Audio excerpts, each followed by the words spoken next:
Wallahi jamaah, ada seorang syekh cerita dalam salah satu ceramahnya, cerita tentang seorang dokter perempuan di sana, di Arab sana.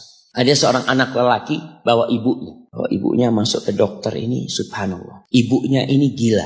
Anak-anak muda, belum nikah. Dia bawa ibunya. Nanti ibunya tersenyum sendiri, ketawa sendiri. Masuk ke ruang dokter itu, mejanya dokter diputerin sama ibunya. Anaknya minta maaf ya, dok, kata dia. Sekali-kali nanti ngeliat di televisi dokter itu, ada gambarnya Ka'bah. Ibunya ngomong, nak kau, bukan nak ngomong, kamu bohong Mat kau bohong sama ibu. Katanya mau dibawa umroh ibu, kata dia. Nanti diludahin anaknya, digigit anaknya. Nanti kerudungnya ibunya terbuka, dipasangin lagi.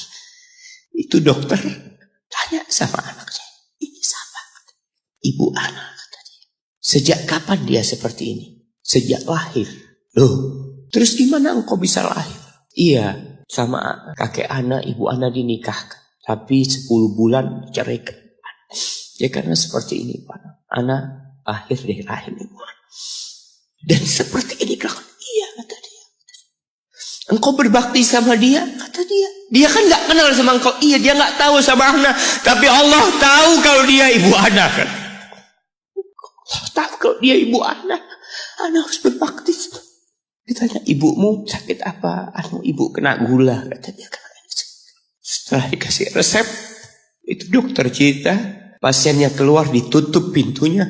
Dokter ini nangis. Dia mengatakan, ana sering dengar ceramah tentang birrul walidain. Ana sering mendengarkan tausiah ustaz tentang berbakti kepada orang tua. Tapi ana baru sekarang melihat kebaktian seorang anak sama orang tuanya.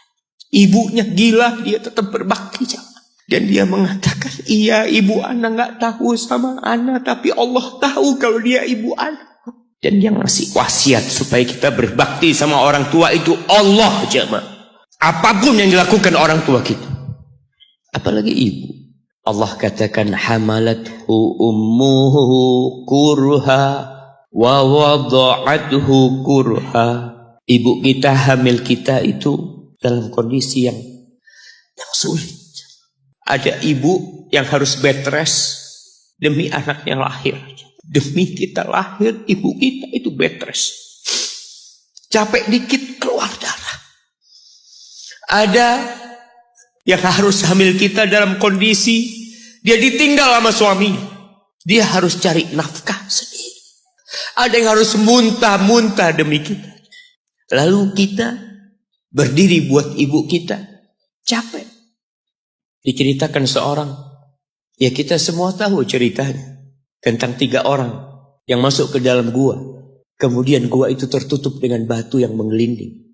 Lalu mereka bertawasul dengan amal soleh mereka. Salah satunya yang mengatakan, ya Rabbi, Allahumma, ya Allah, aku punya 2 orang tua. Aku punya 2 orang tua.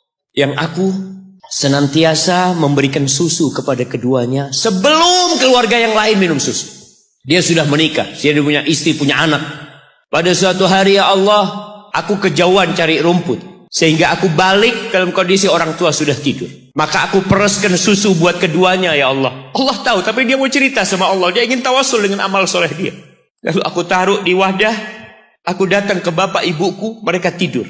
Maka aku berdiri di hadapan kedua. Jamaah, bukankah bisa dia taruh di sebelah meja ibunya susu itu?